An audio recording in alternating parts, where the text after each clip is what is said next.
Let's go. All right. Let's go. Video games. Video games, yeah. We just want to start whenever? Yeah. I guess so. Word.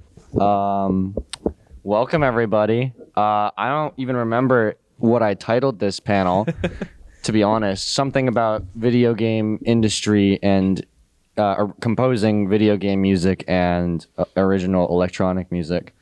Rolls off the tongue. Yeah. Yeah. So, I mean, and I wanted to invite my homies on. This is James Landino and Kevin Valleco. Hey, thank you. Yeah, clap.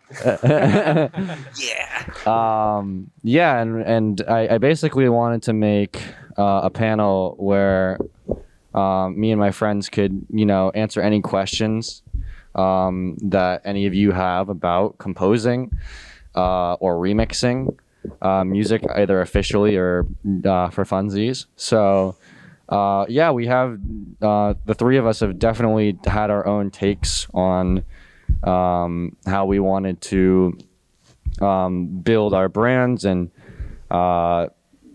move around in the music industry and the video game industry alike. So I guess we can just go down the line, starting with Kevin, and kind of introduce ourselves, talk about what we've done, and maybe what we plan to do in the future. And then after that, we'll just open it up to open floor Q&A, where if you guys have any questions, just go for it. All right, that'll be the best part. Hi, I'm Kevin. I'm one half of Hyper Potions. I've done music for Rocket League, Cartoon Network, Disney. You probably heard some of my music in Sonic is the most known thing, like Sonic Mania, the Sonic movie. I just done a lot of things over the years. Really grateful that I had all those opportunities. And now I'm just still having fun working on music, especially with some friends. Like Nick and I do some music together still, so that's always a good time. And it's very grateful to go from video game remixes. Let's look at when I started going to MAGFest in 2012. I started doing that and then kind of transitioned to a legitimate career. So I'm really grateful for that. James?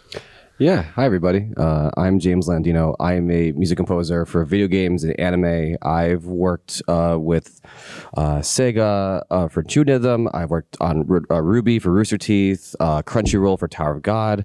I worked on other music game titles such as Citus 2, No Straight Roads. I've worked with Tencent on PUBG Mobile. So, that's just kind of the beginnings of my portfolio that I've done over the past 15 years of doing music. I started when I was 13 years old writing music for video games. And no sense stopping yet. And kind of like Kevin, I was writing music for a long time, since I was 13, but I didn't really get into electronic music until I went to MAGFest 8 years ago. I think I actually met you there. Yeah. 8 years ago at MAGFest 2014, and I got to see the DJ battle back then. I wasn't sure if you were playing there. I don't remember if you were. I think it was the year after, but maybe. We were still hanging out. You're still, yeah. But going to MAGFest the first time really became the jump from doing just game music to doing electronic game music and then anime music. So for me, MAGFest always has a special place in my heart. And so for me, if you have any questions about the industry, I also worked in-house full-time at a company called Harmonix Music Systems. For those of you who are not sure, they made Rock Band, Guitar Hero, Dance Central, a lot of the big music Western games of the 2000s. I worked for them for 4 years. So if you have questions about work inside the actual industry as opposed to being more freelance work, which is what we do now, I can provide that as well. But yeah, that's my life in a nutshell. Yeah, so I make video game remixes under the alias Video Game Remixes, which most people probably know as VGR. I definitely started with the more kind of bootleg side of things, originally sampling stuff, not realizing that you can make money off of this. And then I realized, okay, I'm gonna make remixes that are technically covers, which is, not using any of the original samples, all of it made from scratch. And then started, figuring out how to do distribution and stuff like that. Fast forward, and I'm, working with people like Kevin. Kevin and I have a track on Rocket League that we released with Monster Cat. I have since worked with Cartoon Network a number of times with the Steven Universe collab that Kevin was also on, and then I just released a holiday medley mashup. It was a really interesting project. They reached out to me in September about it because they're like, we need you to like pump this out and have it done months before Christmas happens. And the pitch was, we need you to make an EDM medley of iconic Cartoon Network theme songs, but make it Christmassy. And that was really interesting. And I'm like, sleigh bells, haha. And they're like, but better. Like you're not getting away with just that. And so that was a thing, and it was very fun. But yeah, so Cartoon Network, Rocket League. That's about it for partnerships so far. But I'm on the more bootleg side of things. There's kind of a spectrum on this panel of how professional we are and how I'm definitely more on the desperado side of things. But you know, we're all here. We're all on varying levels of our careers, professionalism, so to speak. But I think that's the fun part of it. So if you guys have any questions about anything in terms of the music industry, just like the ins and outs of composition, working on a digital audio workstation, inspiration, favorite video games, favorite food, hopes and dreams, aspirations, anything, go for it. It's an open floor, baby.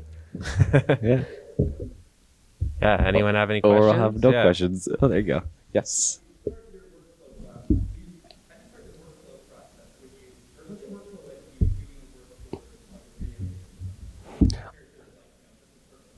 Sure. So for me, that's a great question because it really varies. So, working on video games, especially as a freelancer or contract worker, it really actually even for video games or anime, it's kind of the same story, right? The golden rule is, what is the deadline? And so I've had deadlines where they're like, just give it to us when it's done. We don't care. I've had deadlines where it's hey, we need this in 12 hours, please. Hurry. So for projects like Ruby, that was a scenario where literally I had to write music for an episode in less than 12 hours, and the animation was not even done yet. I got storyboards, like a video file of storyboards, and the episode wasn't done yet, and I had to write music, for something that wasn't finished. So that's a very intense scenario. And so what I try to do in those kind of tight deadline windows is I basically write horizontally, meaning that I basically just go to piano, just grab a piano instrument or whatever, works for anyone, and I just write from start to finish. Therefore, I have something to hand in, because the worst thing you could do is not hand in your deliverable for a client. That is, even if you give them the worst thing ever, at least you hand them something. So that's my immediate go-to is deadline, boom, have something from start to finish, and then revise and polish as much as you can from there. But yeah, that's kind of for any project. That's usually how I kind of approach it. Yeah. So I have the same approach for projects. So I'll just go into more of the freelance. It's not really for anyone but my own DistroKid release. I tried recently, especially because the last couple of years are hard, right? I tried to actually set up a routine where I, even though I really don't have to work at all today, I still dedicate an hour, 2 hours before lunch, after breakfast of I'm gonna try working, and even if I don't accomplish anything, I still sat down and tried. So that's been working for me in the past couple months, and nothing really I followed before. I just kind of, whenever I was inspired, I did work, and that didn't work out too well. We barely released music some years because of that, so yeah. I'd avoid that. I know I'll let you talk. I want to piggyback on the inspiration comment for a second, that I have learned very quickly as a professional musician working on my own that you cannot rely on inspiration. There are times where you have to kind of, as you become a professional, you learn your usual tricks and wheelhouses of I know this works, and I know that I know this works, and I have a deadline, or I have to get something done soon. That is very, very valuable. And I think a lot of musicians who are kind of transitioning from semi-pro to pro, I think they get caught in that zone of I'm not feeling inspired today, so I shouldn't write. And there is truth to that on some level, but there's a point where you cannot rely on inspiration to still succeed in what you need to get done. Right. And it's okay if you don't write as good of music as you would when you were inspired. That's okay too. Yeah. Yep. Yeah. So it's all a matter of keeping the wheels greased. Honestly, there's definitely times where you'll be particularly inspired. Sometimes it's like late at night, you have like a shower thought or something, and you're just like, okay, I got to open my computer now at 1 in the morning. Yeah. But you can't always rely on that, and you can't stress yourself out like, oh shoot, I've just had this burst of inspiration and I got to make it count. Sometimes it's just about setting up a drum loop or starting a drop or something. That's how I usually start my tracks, is with the hypest part and then working backwards. And sometimes you just got to kind of mess around with things until you make them click. And when you make one sound and you haven't mixed it properly, I find sometimes you get like these weird areas of dissonance that almost imply a certain type of sound design just because of how muddy the mix is. And then you kind of build off of that, or like let's actually make this what I'm hearing, if that makes sense, rather than having a crappy mix be a crappy mix. Yeah, I would also comment as well when it comes to workflow is like, especially under tight deadlines, you kind of have to go with the first or second idea you come up with and just see them, just make it work. Yeah. So I think if you want to get that kind of practice and experience, literally, I think it's good. Just go in your DAW and just see, okay, here's the first idea that came to my mind, no matter how good or bad it is, and just see what I can do with it. And I've learned, again, through time and time again, I've learned also that music that I submit that I was not happy with, it sometimes became the most popular song out of the game or whatever. And I'll be transparent. For No Straight Roads, Versus Saw You was an example of a song that I was a little bit frustrated with how it came out, because I didn't have a lot of time to make it the way I wanted to. And then that song was the most popular song of the whole soundtrack. So you really sometimes you think sometimes your worst ideas by your audience, it's their favorite idea. So sometimes you're wrong, and that's okay. Exactly. Yeah. Weird. In the back? Do you like that track better now that you know everybody else likes it? Absolutely. Yeah, and that's the absolutely. Yeah. And that's the as Kevin said, sometimes you're not wrong, but I get what you're saying. Yeah. Like sometimes You're in your head. yeah, I think just sometimes songs are, I don't want to be all poetic, I won't even try actually, but songs are just kind of this thing that it's kind of like this garden you kind of keep watering, even when it's done you still want to maintain it, I guess. I don't have never that's right, never mind. Yeah. That's beautiful, James. The canvas is Thank you, never Game done Remixes. painting. But yes, I think as much as I can learn from myself, I can also learn from my audience. And when sometimes they show me perspectives on songs I didn't even realize. Sometimes people come up to me and say, "James, I really loved when you did, this flat 6, flat 7 into this," and I'm like, did I do that? I had no idea. That's sick. Damn. Yeah. So yeah. Yeah. No, it's good. The end. Yeah. Go ahead. That's amazing. It happens to me all the time. It happens to the best of us. Yeah.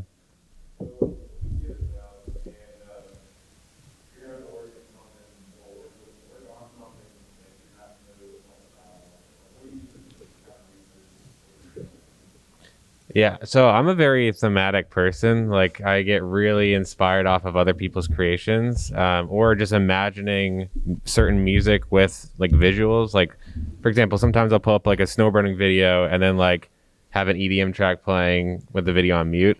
So sometimes when I don't know how to like make a song, like I'll pull up a reference. A good example is I did the newest Super Monkey Ball Banana Mania trailer.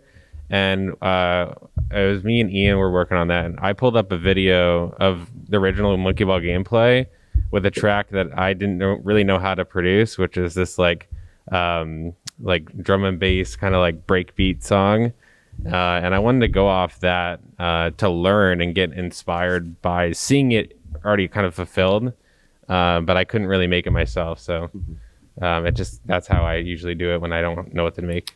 Going off of what Kevin said, with any client, I'm always asking for a few reference tracks. Sometimes, and because a lot of times when you're working for a client, you're kind of like you're not just a composer, you're also low-key like a mind reader and also sometimes a therapist for the director, because they'll say, hey, we want a song that's kind of sparkly, we want something that's a little shiny, a little more blue, and I'm like, that's not a thing. I don't know what blue means to you. So there's sometimes this trial and error of trying to understand your the director of a project or whoever you're working with to know what they really want actually, and references are the best place to start. So what I do as well for myself is whenever I pull reference tracks for me to write something off of, I try not to reference video game music. I try to go look for music outside of the video game sphere of music, because I find that I'll get more interesting ideas and results that I think will be more interesting for a video game soundtrack, or in this video game context anyway. Yeah, for me, I really try to, because for me, though I am inspired by video game music is also inspired by real music. Yeah, that's kind of how I approach it. No, definitely agree with that. I mean, not exactly the same situation, but when me and Kevin were making our track for Rocket League, and we didn't obviously know it was going to be in Rocket League when we started it, my inspirations for Expedition were Van Halen's Jump, Once in a Lifetime by the Talking Heads, and the Alvin and the Chipmunks theme song. And I totally agree that it's really awesome when you just have like this subconscious, unconscious library of inspiration, whether that's from like sounds just in nature, or like remembering a track that you heard on the radio when you were asleep in your parents' car, like when you were 5 years old. Like it all comes back to you. It's all still there, which is the coolest part.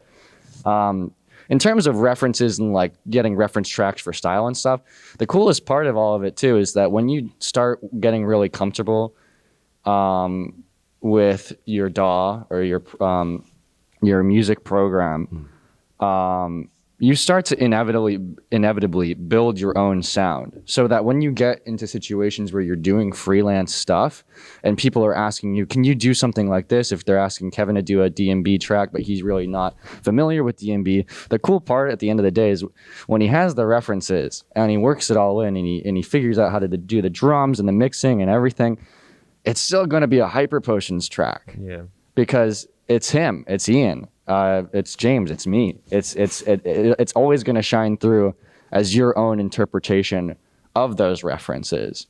And in the same vein, when you have those inspirations from the backseat of your parents' car at 5 years old, that's part of your sound too. It's all there. The inspiration can be varying levels of consciousness in your mind when you're building something, which is a really cool thing. Yeah. I think we saw it. I saw that. Yeah.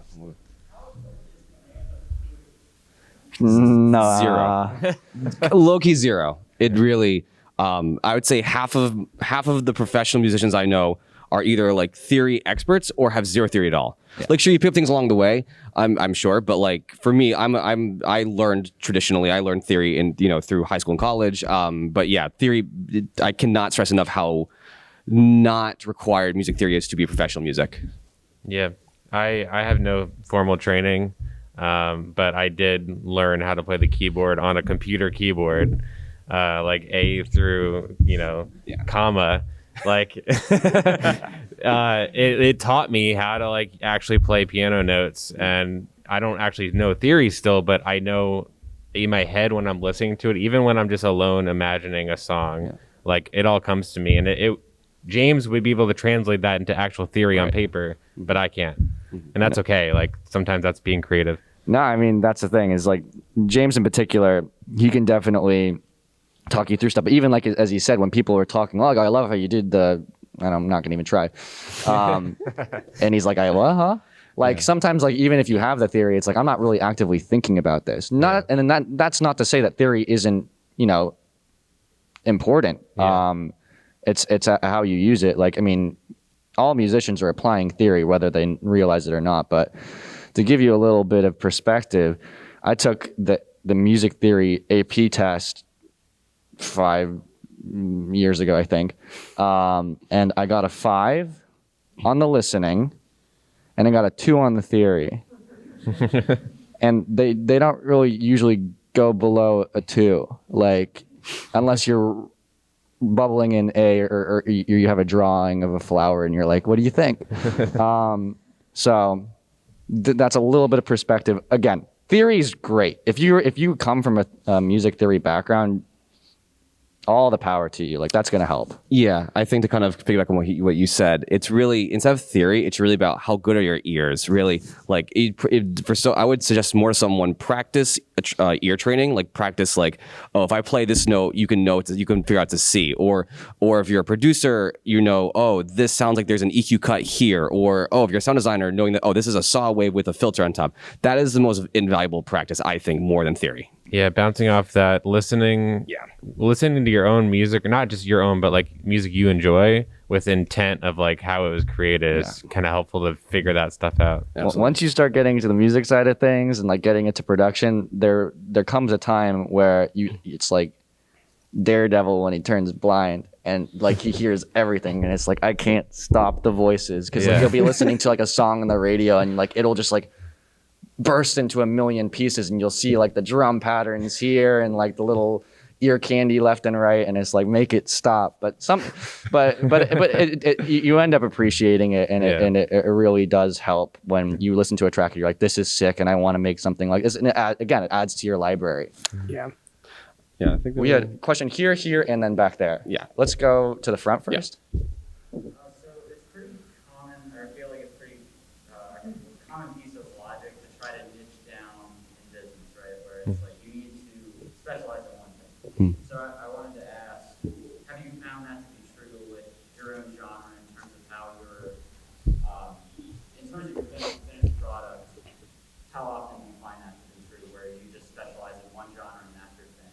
Or is it something where you explore a lot? Yeah, I think the answer is yes, very much. For me, so the way how I approach this is, at the time when I kind of got into the industry around like college time, I recognized there wasn't a lot of electronic composers, at least in the Western space. So I really doubled down of like communicating to people, I'm an electronic video game composer.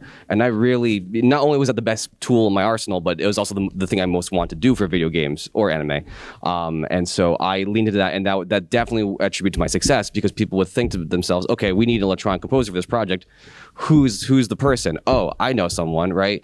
And on top of it, not just from a genre standpoint, but also for the kinds of projects I was able to do. Because if I communicate to people that my portfolio or interest is in rhythm games, which is what it is, a lot of my portfolio happens to be music-based or rhythm-based clients. And so, yeah, app specializations is definitely, I think, the key to get at least into some space of the industry, whatever that means. That's my experience. Yeah. So let me peel it back a little bit more, like psychologically. So like no one's gonna buy a product from a company that doesn't really know what they sell, right? You buy something from a company because they do one thing really well, and you're kind of a brand. So if you consider it less like, oh, I have to make one genre, you have to be a brand that's sellable. And it sounds kind of weird when you put it that way, I guess, because it sounds like you're using people, but it really is like, at the end of the day, like it is a business. You have to be a marketable brand, and if you want to do different genres, that's okay, as long as it sounds like you. And I think Nick was saying that earlier for me, which I appreciate, by the way. Is like, yeah, I'll make different genres, but you can still tell it's our music, and that's okay. Like that's still a brand that you're selling, so it doesn't have to be genre specific, but yeah, be like honed in on one thing that you are good at. Yeah, and it's not like you have to think about it actively. Personally, I don't think it's like something you have to think about actively. Like I said, the sound creates itself. And whether you realize it or not, I've had a lot of people, even like early in my career, that are like, yeah, classic Nick, classic VGR, like that's what you sound like. And I'm like, oh, word? Like I didn't know. But that's the cool piece of it, is like, it's not like, shoot, I need to make sure I'm doing it my way. It's like, no, you're already doing it your way. And exactly, you don't have to confine yourself to a specific genre per se. It's more about being true to the sound that you develop, and it's not something that you have to freak out about. It's just going to happen. Actually, a question for the audience. Show of hands, how many of you like to network? Let's go. Actually, wow, that's actually pretty surprising. So that's a decent mix. I'm surprised. I don't like networking, and what I learned is that I would much rather have people come to me. And so I learned is that if you specialize in something, if you're known as the go-to person for that thing, people will come to you because you have that thing. It's kind of my own advantage. I find that people who like to network typically are more generalists, and they're able to socialize to kind of get as much work as possible. So I guess for people who like to network, my kind of like soft advice is, being a generalist will be in your favor because you can talk to people and say, oh, I can do this, and this, and that's great. If you're a specialist and if you don't like networking, I would suggest more doing the specialist route, because then people then come to you over time.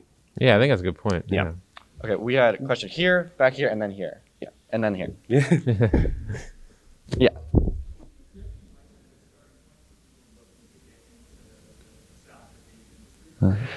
I would say, truthfully, I think this is a good place to start. Because MAGFest is kind of a weird, not in a bad way. It's kind of like professionals do come here, but for them, it's like the more like chill, casual energy. MAGFest is definitely a good place to start.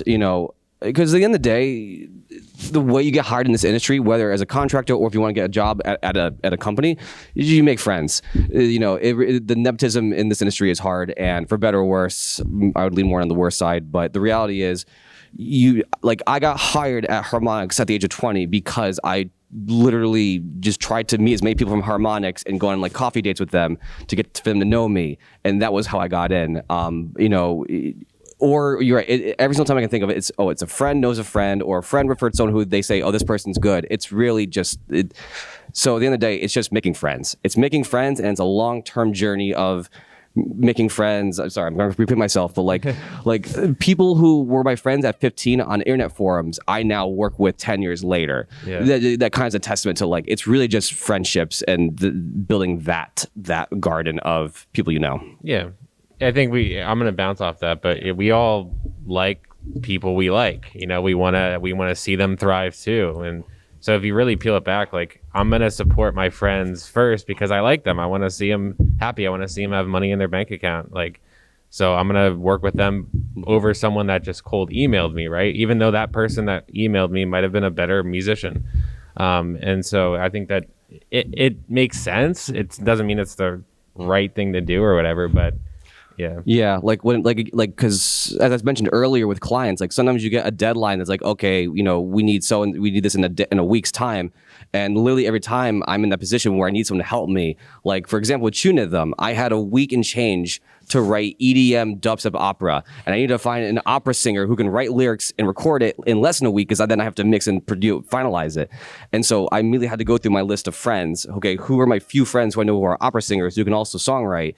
You go to the people you trust first, always, and that's kind of the reality of why you usually want to work with your friends, because you trust them and you want them to succeed. And also, you when you are on a tight deadline, you don't have that room for someone who's not reliable.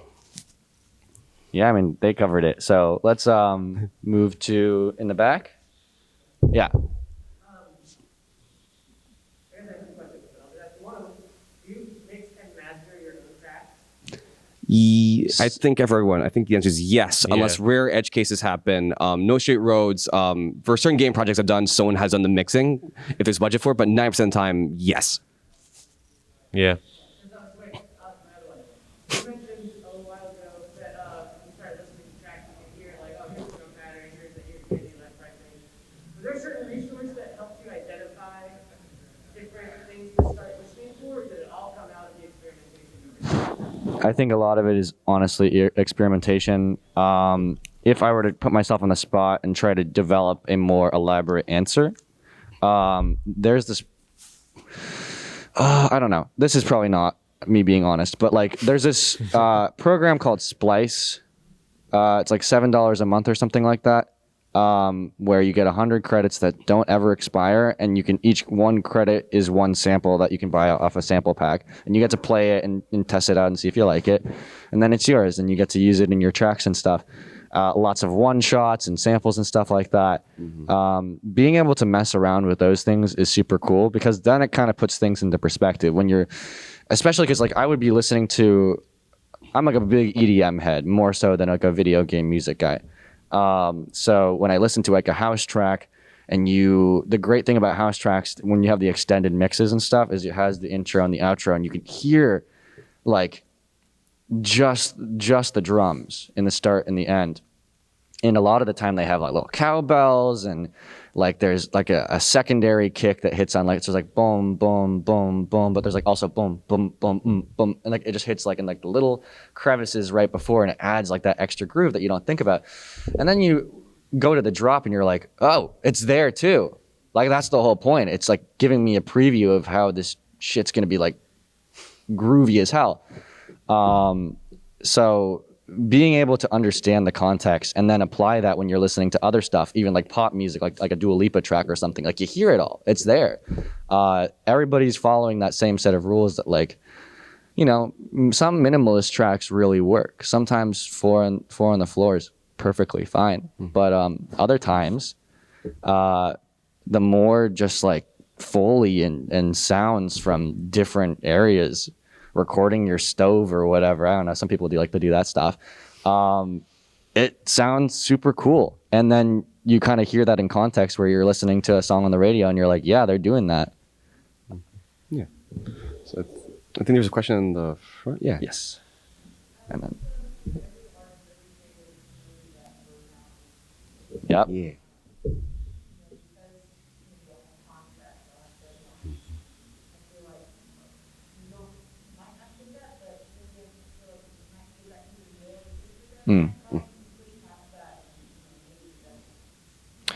Well, that's a great question.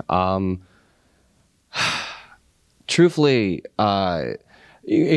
earlier I discussed, writing something horizontally, meaning you just when you have a deadline, the first thing I do is just write, even if it's the worst piece of music ever, I just start the song and then I end the song that the client, requires, logistically, because at least I'll have something to show. And then from there, I'll just polish anything. But, I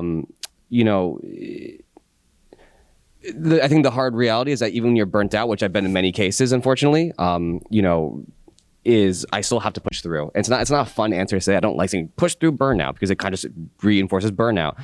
But I will say though, as someone who is a freelancer and a creative, or just I'm working on my own, I suppose, the benefit is when I do recognize burnout now, I now can take some real time off and not be too concerned with the finances, in theory, because of royalties I've accrued over the years. And so, the past few months, actually, I've been in under a lot of burnout, and I just haven't really wrote music in the past 2 months or so.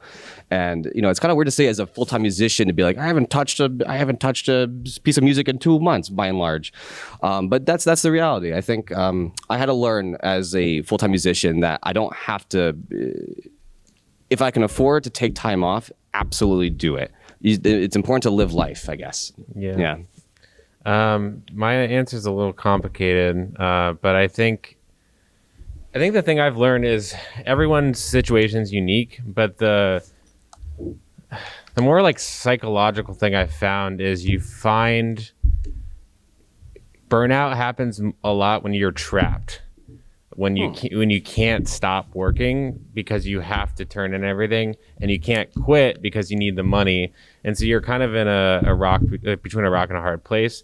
And that's where I found like burnout happens the most. I don't get burnout anymore because I don't longer have a wall behind me, and that I'm very grateful for that. But I dealt with burnout for plenty of years, and it even happened when I didn't really have that much to do, but I was just like not really sure really what I wanted to do or how much work I wanted to put in, or if I wanted to get a part-time job. And I would get burnout when I would go get a part-time job or even a full-time job.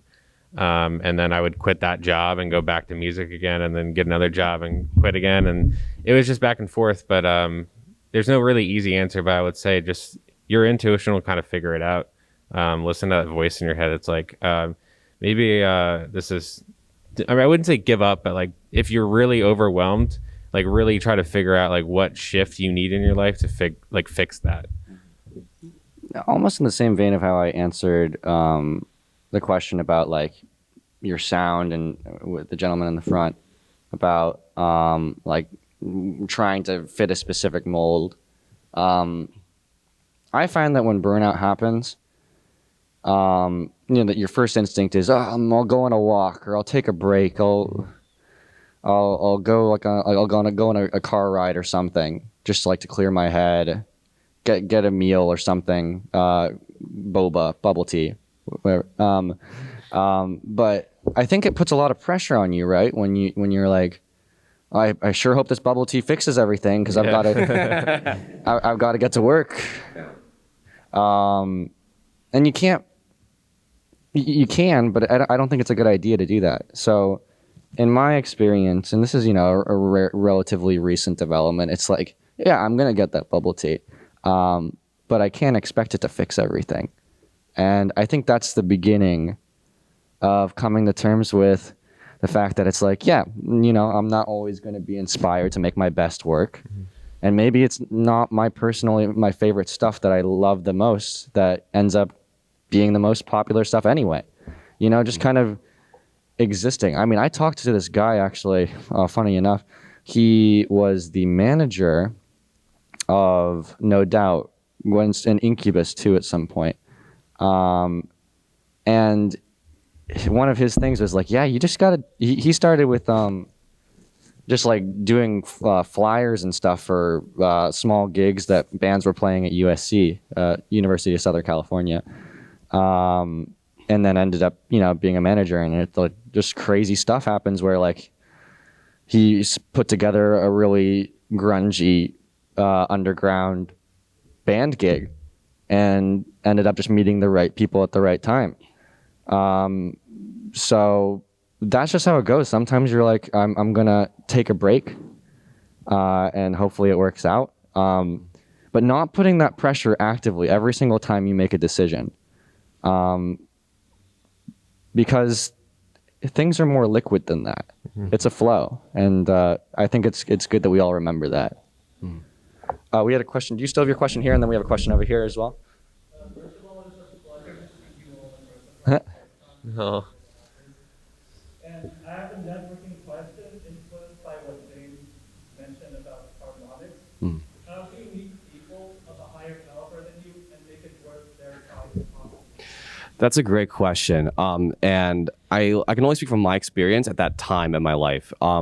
So for me, I was a college graduate, and my approach to it was that I am this, I'm going to meet these people like, hi, I'm a, just recently graduate. Like, I basically tried to email people with a very gentle one-liner kind of pitch of like, I'm this 20-year-old graduate, I've been working on video games. I had worked on video games prior to Harmonix, but I was like, I'm this 20-year-old graduate who's running these projects,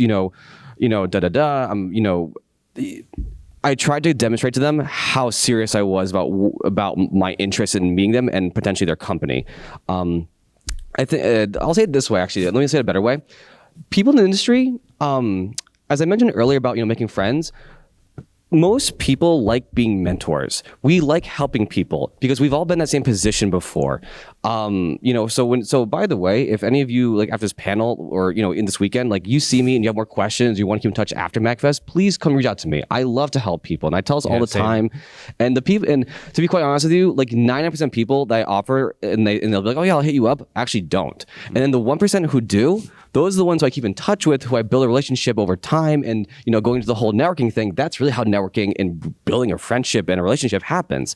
So I guess a better way to answer your question is going back, kind of combined with the friendship part and the relationship building. It's really, if you hit up someone and ask for advice and ask for advice as someone, acknowledging their, expertise in the industry, they're way more down and genuinely interested to help you. And that usually comes in with the right time of, oh, okay, we need to hire someone for this contract gig or whatever. And, oh, well, I do know this young so-and-so, or I know this person. Let's hit them up. And that's how I got it. Yeah. I'll just say as like a quick tangent, this panel is going to end eventually, but we'll be around. Absolutely. I know James has a piano gig at 2:30, so go see that. He's amazing. Yeah, I'm playing piano at the lobby. I'm playing jazz covers of video game music and anime. So if you're interested in that, come through. Yeah. So, and I'm also playing main stage, which starts at midnight tonight. But the point being, like, after this panel, after we get kicked out of this room, if you guys have questions or anything, like seriously, this is like the time to be able to talk and have amazing conversations. That's what we're here for. Yeah, I'm just going to add, like, don't be afraid to fail, too. Like, I can't tell how many times I went up to people when I would, started going to MAGFest, and I was looking up to, even people like James, right? Like, we would be friends, but I would still be like, wow, like, James, you're doing so many cool things. And you still get nervous, and that's okay. Like, you're gonna fail, you're gonna embarrass yourself, you're gonna talk to people and say like the wrong things, or forget to say the things that actually matter, and like it's just an experience we all have to go through. Or if you're like me and you sent an email to someone with the wrong name. Yeah, you fail. And and the best part is, by the way, people forget. Like they will so remember and not care. You'll be embarrassed for a day. You'll be like, oh man. And I still think about like at that little moment of like, oh God, But the reality is, like, I've actually met these people like a year or two later, and they have no idea who I am, or at least they're faking it. But I doubt it. They really do not care. Yeah, I mean, that's the thing. Like, I've met even like people that are not necessarily in like the VGM scene, but like EDM artists, and you'd think like, oh, like especially for me, I'm like, I make remixes of like the Me channel for like a living. Like, how seriously are they gonna take me? But you'd be surprised. Yeah. It's not really about like what you do necessarily. It's like who you are as a person. It's being able to like have a good conversation with somebody, because like that's what's gonna set you apart. If you're just a guy sitting behind your dark themed Twitter profile and like sending DMs and saying like, can we collab? And like, I have never met you before, and you aren't even sending me a link of your stuff. Probably not going to happen. But if you want to have a good conversation, that's where it all starts. At least you get to have like a meaningful dialogue, and that's what everybody in this world is looking for anyway. So, yeah. Question in the back, right? Yeah. So, from what I'm picking up with this column, you can't really rely on inspiration. You more often rely on discipline to create the stuff that you create. Yeah. How do you build and maintain that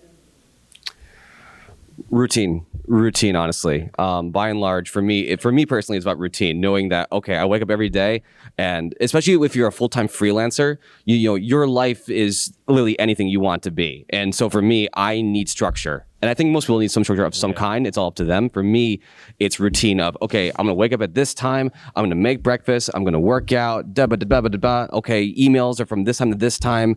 And of course, everything's loosey-goosey, of course. I can do variable. But as long as I have, like, for me, my morning routine, and I have, like, a kind of a set idea of what the day is, that's how I kind of keep that discipline up. And I notice it, like when I go to MAGFest is kind of like a wrench in the routine, because it's like, oh, I'm going to go to 5 days and party and drink and not do routine things. And I go back and I want to do nothing for the next week when I get back home. Yeah. So routine for me is key. Yeah, absolutely. And I had to learn that the very, very slow way, where I didn't even think I liked routine. Actually, I thought I hated routine. I enjoyed being able to wake up and play Overwatch for 2 hours with my friends, and then order DoorDash and get, watch 5 more episodes of a TV show I love, and then go back to playing games. And like, yeah, it sounds great, right? And it was sometimes. Sometimes those are great days, and then set in like 6 months after that, and you're like, I kind of hate being alive. And it's in a literal way, like I really was unhappy, and I didn't realize why. And it took me pretty much all my 20s until now. I'm 31 now, so it took me until a very long time to realize, like, hey, I need routine, I need structure, and no one's going to create it for me. There's no boss telling me what to do. Like, I have to do it for myself, and I found it's really helped me. I haven't gotten there yet. Yeah, like I will eventually. It's a new year, people. Let's get it. But yeah, I mean, I'm still waking up later than I probably should. But some of the best ideas you have are when you're taking a shower at the end of the night. You think you're gonna go to sleep, and you're like, I probably should turn the computer back on and like pump this one out. But for me, the motivation, the momentum I get for like feeling good about a track is like getting it to that. Like, there's nothing worse than that feeling of like, I have worked for 8 hours today on this track, and it still sounds like garbage. But that feeling, and like, I hope this isn't a spoiler, but like in Endgame, and it's been 3 years, guys, come on. But like when Iron Man's like doing his Mobius strip eigenvalue stuff, and then he's like, shit, like I got it. Like that's the feeling you're always looking for before you end a session. is you get the drop, the sound, like you got the sound design right, and you're like, it's just that one little twist, it's just that tiny little tweak in EQ, and that's where I get my momentum from. So yes, I think we all do. Right? I mean, routine is key, but I guess I just wanted to answer it from a slightly different angle. Is that like, yes, routine is helpful. Getting up so that the first thing you do in a day is not eating lunch. That's probably a good idea. But there's other aspects involved, so you don't have to be like, I'm a complete failure from the get go. No, like it's not black and white. So yeah. Shoot. Who was first? I don't remember. You? That's right there. Okay.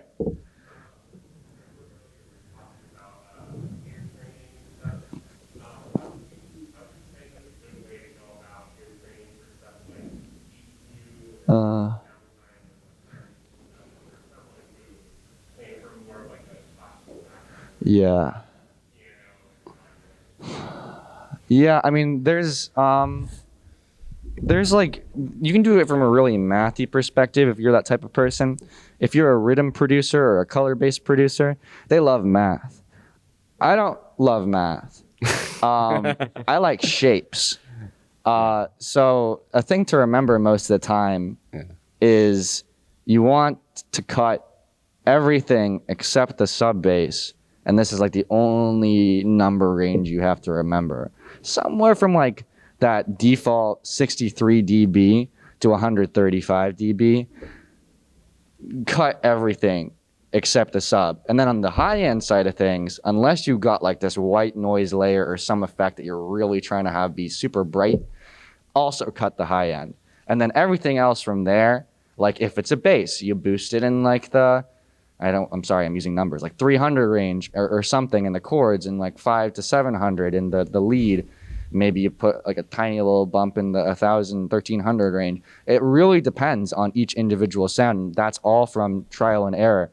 But the thing that is the most important, I think we all agree from a fundamental perspective, is the puzzle piece EQ, which is to say, if you bump something, you should probably take it down in the other areas, because that's where the muddiness comes. If you boost something at 300 and then you boost something else at 300, it's going to clash and it's going to be gross. But if you have your bass boosted at 300 and you take your chords down at 300 at the same bandwidth, you'll already hear a huge difference. And if you do that every single time when you add an element, it's going to be good.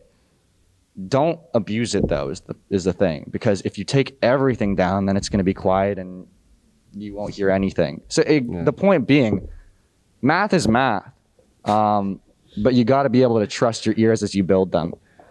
I'll be honest. Everything you just said, I've never done. That's funny.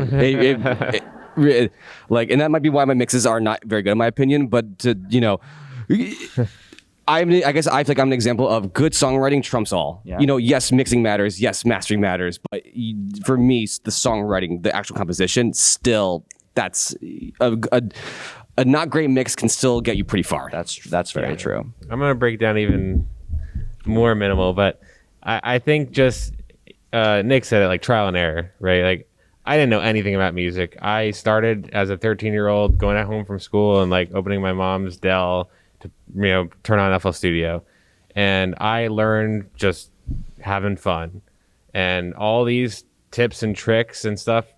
I didn't know any of them. I learned them all from just working in the project files. Like I would just make a beat and I would learn stuff like how to EQ, because I would do it and I would do it wrong and be like, that doesn't sound good to my ears. Learned it. That's as simple as that. And you just learn over time. Yeah. Yeah.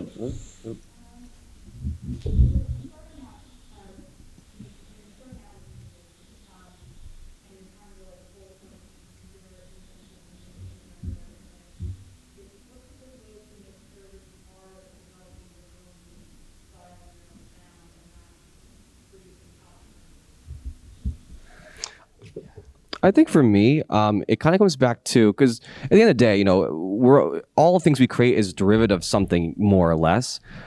So for me, and I've kind of questioned this over the past year or two for myself as well, because I like to try different things all the time. My suggestion is that if you're feeling like if you're writing something that doesn't feel like it's you, I would go back to like your like top 10 favorite songs or favorite artists. I feel like if you go back to like the root of like why you started exploring music in the first place as a creative tool of expression, I found that going to the source of everything really helps to identify that. Because for me, what I realize is if I listen to one of my songs, I can probably break down for you like, oh, this is clearly inspired by this song and this song and this song and this, even if I'm not aware of it at the time. So yeah, usually I would just say go back to the roots of everything. Yeah, it's a really good question, because I hear a lot of like demos from people, and unfortunately, and like this is like the one piece of like negativity I might add at any point in this panel, is like some demos I get, I'm like, oh, like this is literally like this sounds exactly like X artist, and it's tough. But I think the point, and James was really helpful in me realizing this, is that if you are inspired by one artist in particular, that's when you run into some trouble, because that's when you're like, oh yeah, I was inspired by Virtual Riot, and of course it's going to sound exactly like Virtual Riot. But if you're pulling from that infinite library that I was referring to earlier, or if you're like James and you have, a handful of inspirations that you're like, these are the songs in particular or these are the ideas in particular that I kind of want to display in this track. I'm really inspired by these artists in particular. If you have a handful, that's plenty already, because you're going to interpret those 5 people or those 5 songs as yourself. And that's the key. Yeah, I think just there's this very subtle voice that's in your head of like when you like the thing you're making. And that could just be as simple as like you just start moving in your chair while you're working on it, or maybe you actually get up and start dancing. Oh yeah. Even if it's as subtle as like you just start singing along and you're creating new melodies. There's something that happens in your head that you're at peace. You love what you're doing at the moment, and I think that's the kind of, it's like the click of like that's my sound. Mm-hmm. It's so subtle, but it's like one of those things that just makes you feel like you're just happy working on it. Yeah. That's a good point. It's not like we've talked about this a lot between the 3 of us, like the idea of like that click, and it's just like, yes, like I want to dance to this and listen to this 10-second clip for the rest of my life. Yeah. But it's not just that it's fire, it's that it's you. Yeah. And you're in love with it, and you're excited about it. Yeah. It's really cool. Yeah. Mm-hmm. I agree. This question up here, and then a question back here. Yeah. And then And then here. No, yeah. I wasn't sure. I'm sorry. Yeah. I saw your hand first. Okay.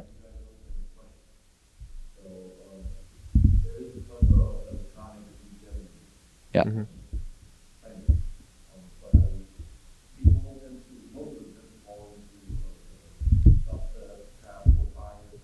Yeah. yeah.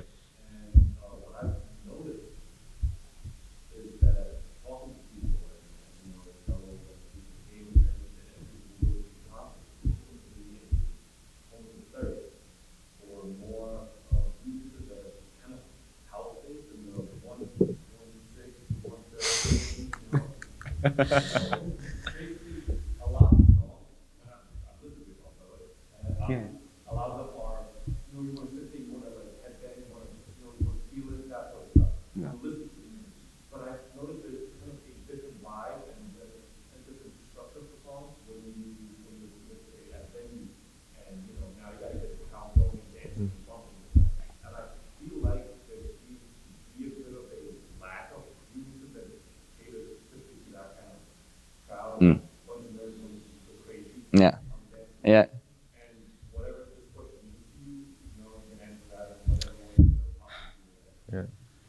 I'm gonna do my best to answer this, because you're touching on something that I feel very that just resonates with me very well, and it's tough.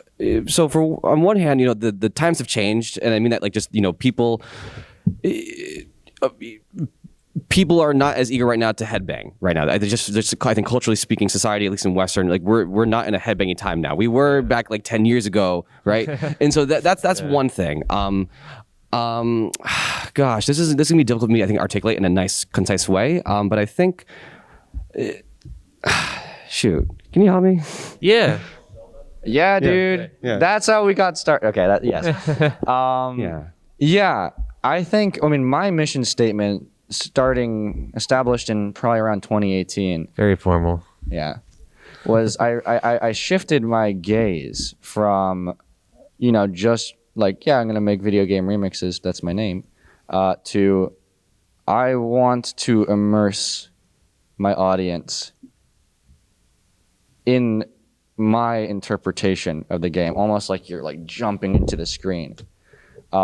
I wanted that feeling of like the Foley and the wind moving like towards you as you jump into the actual song itself, and so much so that like I want like my remixes, especially the house ones, to be something that you would hear at a main stage festival, because I think that's the manifestation of the excitement that we feel when we hear those songs for the first time. Yeah. I think I remembered what I want to articulate, which is that I think video game remixes, especially if you kind of go online, I think we've all experienced this in some capacity, probably you more than any of us actually, is like everyone has their own idea of what they want the remixes to be. Like there's this discrepancy between like some people want the remix to be exactly the way it is, like with very little deviation from the original source. I am much more on the liberal side, to say the least. I like to interpret, I like to be more creative loaded, but I like to be more exploratory with those ideas. And that really can divide who's interested in that. And then on top of that, when you go into, transposing one genre, from the original genre of a game song, which is usually orchestral or some kind of jazz fusion or something like that, into dance music, now you're really diverting more of the audience of like what they want. Like some people, you get YouTube comments, I'm sure that we all have, or like, oh, this, like, this was cool. Yeah, you ruined it. This was cool until the drop happened, right? Like all of that stuff. And so we are all of the flavor of excuse me for talking on behalf of the two of you, but my understanding is that we all we want video game music to be in the forefront of the dance music we write. I would say it's in some capacity. We have a different level. And so that's what we're most interested in currently. But yes, it's tough in the video game music space because some people not only do they not want it, they kind of resent this kind of sound. Yeah, I have a kind of a different answer, but I mentioned earlier, like this is a business, right? At the end of the day, we're just trying to make a living and afford our bills and have an apartment. So there's times, right, where we decide, even if it's not what we're craving or creatively inspired by, we're like, let's do, say lo-fi or trap or something, because it's the most business sense. Like that makes sense right now. People seem to be craving it in terms of analytics on YouTube. So this is the first I'm hearing like house is wanted, and maybe this is the first time that we're gonna start seeing house for in the next year. So yeah, I know. Like I definitely like sometimes I'm like, okay, like I'm gonna try my best to do some damage control, so that like I can minimize the amount of this was cool until the drop happened comments. But at the same time, house is the best, and if I hear a song as house, it's gonna be house. Okay, we have like 5-ish minutes left, so here and then right. Yeah, let's do it. Okay. Yeah.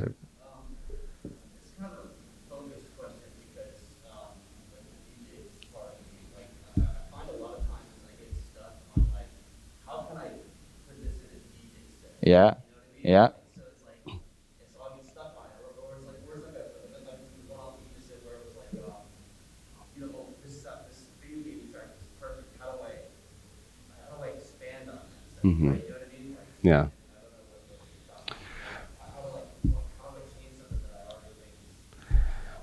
So, yeah, and I think for me, there's a lot of ways to answer this question. For me, currently, the way how I'm trying to approach for dance house music in this context, what I try to do is instead with a lot of video game music, I've noticed the tricky part of making good dance music out of it is that the song structures don't really line up. Yeah. Video game song structures are all over the place, but more importantly, they're not. A lot of house music can really be defined as A B song structure. Like here's the one idea and here's the other idea, and then just here's the drop version of it in A form, B form. I'm using music terminology, so forgive me. But basically, like a lot of video game music songs, like their melodies will be will be over 2 minutes long, and so sometimes it's hard to really make dance music out of that without just kind of being locked into that song structure. What I have tried to do is take like the most memorable part of like a 2 minute piece of music and kind of treat it like a dance music sample. Like, okay, I'm gonna take these like 4 to 8 bars and just make that like the core idea. So people will still associate it with that song, but it won't be, it's gonna be a much more liberal interpretation that's better for dance music. Exactly. I like that answer. Yeah. Yeah. Now, enough said. Yeah. Like you're like with like the Jordan remix I did, I skipped like a whole 16 measures from the original because I'm like, this is gonna take away. Like I'm sorry guys, I know you love this bit, but like this is gonna take away from like how it sounds as an EDM track, and it panned out apparently. Like I did not expect it to do as well as it did. Anyway, right in the back, yeah. What's your when you're making a track, what's your percentage breakdown of how much time you spend on sound design versus arrangement and composition? Ooh. And also like, how, to what extent do you make your own sounds or craft your own synths versus like using presets or using one shot examples? Yeah. Yeah. Completely depends on the track. It changes all the time. Like Yeah. you know, like when you do like some like house tracks or like something where it's like you're trying to make it sound a particular way, a lot of the time the patches already exist that are perfect for the job. Same why with put in that work? Right? yeah, and it's like, why would I go out of my way to try to make something that sounds like it but isn't it? You're like, I'm gonna make off-brand spinning records? No, just do it. So that's that piece of things. But like as far as like, you know, making something more experimental, and we all have our more experimental renditions of tracks. That's when it gets more fun, and that's when it gets a little bit more crazy. And the sound design piece, like I definitely do my own sound design for like plucks and leads and certain chord elements, basses. But for like a lot of the wubs and growls, I like to use patches, but tweak them to fit my sound. Like I'll completely change the filter on them so that they're basically like if I told you where it came from, you'd be like, oh, no way. And that's the fun of it. But I can't say there's no percentage time that you spend on a particular thing. Yeah. And I think that like James already talked about it, the idea that you don't want to keep on like cycling. Oh, maybe I'll find a better filter for my Instagram picture. No, just like find something that works and stick with it until like you hear it in the sound of the mix. And then if it doesn't sound good enough, then you do something about it. Yeah. I'll say this quick. I mentioned earlier that I like spend certain amount of time like every morning or whatever trying to work on music, even if I don't know what to do. And like sometimes if I'm not really creative, I'll like spend that time mixing. Yeah. And if I'm creative, then I'll spend it songwriting. So that percentage changes on the day too. Yeah. For sure. Yeah. We good? Still? We have 2 minutes. Okay. Yeah. Okay, go for it. Oh yeah, either one. My question, how long did it take for you all to see your potential music production? Did it come quickly or naturally, or did it require a long grind of at least 5 years or so? I would The latter. The latter. Yeah, I would say and sincerely, because I've been doing this for like 15, 16 years now, I would say I really didn't start feeling like truly confident probably until I was like 25. Like when I felt like I had a real like when I felt like, I think the moment you get to that point is when you feel like I hear something in my head and I can recreate that into a real thing. When you get to that place, I think that's when you're in that spot of like your potential. When there's no more compromise in the idea you have in your head and Yes. what you end up making. Yeah. It's a really cool thing, but at the end of the day too, like I told my friends, like, you know, I feel like I only started really being proud of my music late 2018, and this is after a lot of my most popular tracks came out. Yeah. The point being that as much as like you are your worst critic, so as much as you might hate how you sounded X years ago, nobody else is really like, your fans aren't holding you to the same standard. The people that support you aren't holding you to the same standard. They love that stuff. and they hear your sound. It's not like all of a sudden one day your sound exists. It's always been there. You're always building it. Yeah. Yeah, we got the We got the wrap it up sign. sign. Yep. Yeah, we'll be outside for at least a little bit until James's thing, the piano thing. Sure, Please yeah. go see that. Yeah. I'm playing main stage tonight, but like if you have any questions or Yeah. anything, we'll be right outside. Thanks so much for coming. It's been an awesome time. Yeah, I really Had a appreciate lot it, of fun. Thank you.